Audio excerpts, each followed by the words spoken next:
आज हम इस वीडियो में सीखने वाले हैं कि इंटरनेट की खोज कैसे हुई थी।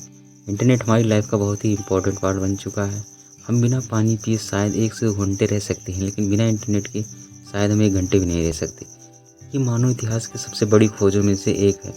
इसकी शुरुआत 1950 के दशक में तब हुई थी जब रूस ने अपना पहला सैटेलाइट स्पुतनिक 1 लॉन्च किया था, क्योंकि उस समय विश्व की 2 महाशक्तियों के रूप में सोवियत यूनियन और यूएसए को माना जाता था और दोनों देश टेक्नोलॉजी और साइंस पर बहुत तेज़ी से काम कर रहे थे। लेकिन सोवियत यूनियन ने इसमें पहले बाजी मार ली और अपना पहला मानव निर्मित सैटेलाइट स्पुतनिक 1 को लॉन्च किया। यही कारण था कि सोवियत यूनियन और अमेरिका के बीच एक कोल्ड वॉर शुरू हो गई।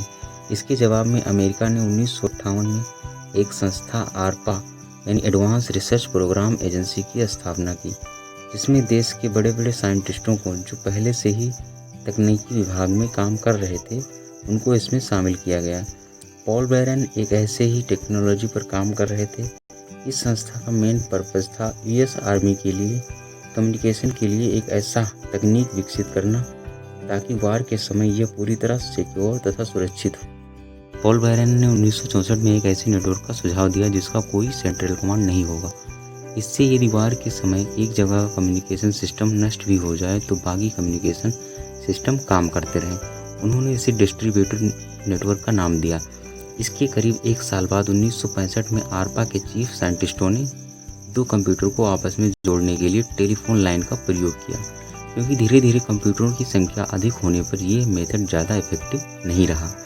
इसलिए वैज्ञानिकों ने एक कंप्यूटर के डाटा को दूसरे कंप्यूटर तक भेजने के लिए एक नई तकनीकी पर काम जारी रखा और पैकेट स्विचिंग मेथड की खोज हुई। पैकेट स्विचिंग मेथड यानी जिससे डाटा को एक स्थान से दूसरे स्थान तक तेजी से और बिना सर्किट के भेजा जा सकता था। इस मेथड का प्रयोग करके पहली बार लियोनार्ड क्लिनरॉक ने यूसीएलए यूनिवर्सिटी लॉस एंजलिस से स्टैनफोर्ड यूनिवर्सिटी कैलिफोर्निया में स्थित रिसर्च लाइब्रेरी के कंप्यूटर को मैसेज भेजा गया। इंटरनेट द्वारा भेजा गया ये पहला मैसेज था जो ऑफिशियली एलओ था। एक्चुअली यूसीएलए के रिसर्चर्स लॉगिन भेजना चाहते थे, लेकिन जैसे ही उन्होंने एलओ टाइप किया सिस्टम क्रैश कर गया था। लेकिन साइंटिस्टों को विश्वास हो गया था कि इस तकनीक को विकसित कर लिया गया है, अब बस इसमें थोड़ा और इम्प्रूवमेंट की ज़रूरत थी। इस टेक्नोलॉजी को आरपा साइंटिस्टों ने आरपा नेट का नाम दिया।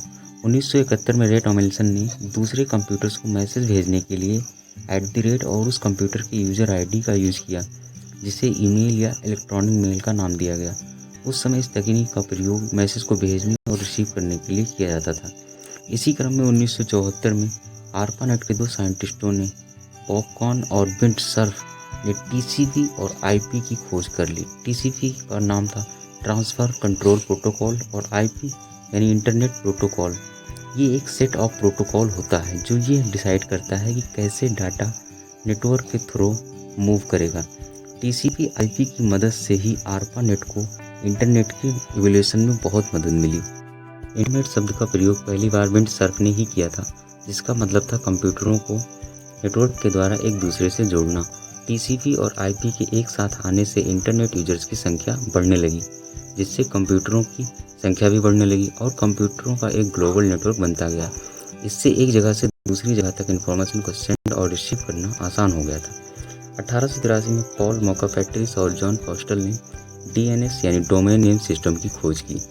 डीएनएस की खोज से आरपानेट को अपना एक्सटेंडेड फॉर्म मिल गया, क्योंकि आईपी एड्रेस एक नंबर डिजिट के फॉर्म में होता था, जिसे याद करना थोड़ा मुश्किल होता था। डीएनएस ने इसे और भी आसान बना दिया, जिससे आप किसी भी आईपी एड्रेस को नाम के द्वारा याद कर सकते थे। डोमेन नेम सिस्टम ने ही वर्ल्ड वाइड वेब की नींव रखी थी, जिसकी खोज 1989 में टिम बर्नर्स-ली द्वारा की गई थी। डब्ल्यूडब्ल्यू की खोज से इंटरनेट को अपना विस्तारित रूप मिल गया। इसने इंटरनेट यूजर्स की मुश्किलों को काफ़ी आसान बना दिया था। इसके द्वारा कई वेब पेजेस को एक दूसरे से जोड़ा जा सकता था और हाइपरलिंक की मदद से आप एक वेब पेज से दूसरे वेब पेज पर आसानी से जा सकते थे। इसकी मदद से आप किसी भी इंफॉर्मेशन को जो डब्ल्यूडब्ल्यू पर उपलब्ध है उसे एक ही जगह से एक्सेस कर सकते हैं।